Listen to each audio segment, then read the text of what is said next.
Bowlers ने match बनाया, बल्लेबाजों ने हरवा दिया। कौमी टीम को दूसरे T20 में ऑस्ट्रेलिया के हाथों शिकस्त। 148 के ताक़ुब में शाहीन 134 रन ही बना सके। बड़े बड़े नाम कैंगरूज की सरजमीन पर हुए नाकाम। बाबर आजम 3, मोहम्मद रिजवान 16 और साहबजादा फरहान 5 रन ही बना सके। उस्मान खान ने बेहतरीन मज़ाहमत की, 1 छक्का और 4 चौके लगाए। 38 गेंदों पर 52 रन बनाए। सलमान अली आगा, शाहीन शाह अफरीदी और नसीम शाह कोई रन नहीं बना सके। ऑस्ट्रेलिया ने 3 मैचेस की सीरीज 2-0 से जीत ली।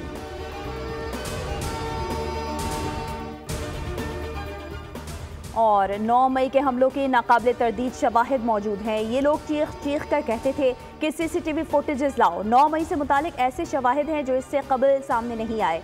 PTI रहनुमाओं की वीडियोस मौजूद हैं। ओहदेदारान को हिदायत दी गई। वज़ीर इत्तलात अताउल्लाह तारड़ की न्यूज़ कॉन्फ्रेंस। 9 मई की नई फुटेजेस जारी कर दी। कहा PTI ने हसास तंसीबात पर हमले किए। शोहदा की यादगारों की बेहुरमती की गई। ऐसे हमले खवारिज करते हैं जो कहते थे हम हमलों में नहीं थे। वो क्या है जो जिनभूत थे। 9 मई के हमलों में उनके सरकर्दा रहनुमा मुलविस थे। शहरियार आफरीदी कह रहे थे GHQ जाएंगे। यास्मीन राशिद गाड़ी पर बैठकर कह रही थी जिना हाउस जाना है। मुतालबा है कि 9 मई के केसेस का जल्द फैसला किया जाए। ANP के साबिक सेनेटर और सीनियर सियासतदान इलियास बलोर इंतकाल कर गए। नमाज जनाजा कल दोपहर 2 बजे वजीर बाग पेशावर में अदा की जाएगी। मरहूम इलियास बलोर ANP रहनुमा गुलाम अहमद बलोर के भाई थे। वज़ीर आज़म शहबाज शरीफ का इलियास बलोर के इंतकाल पर अफसोस का इजहार।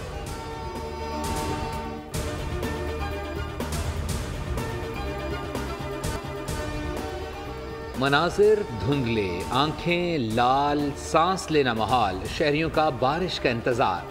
पंजाब स्मॉग के रोग से ना निकल सका। लाहौर आज भी आलूदगी में दूसरे नंबर पर रहा। मुल्तान में स्मॉग की हालत में कदर बेहतरी आ गई।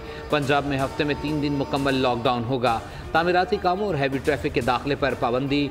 रेस्टोरेंट्स दोपहर 4 बजे तक काम करेंगे।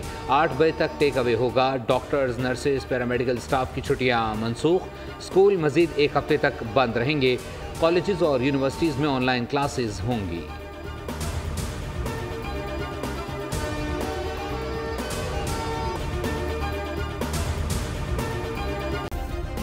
सब्सक्राइब करें और बेल दबाएं ताकि कोई खबर रह न जाए।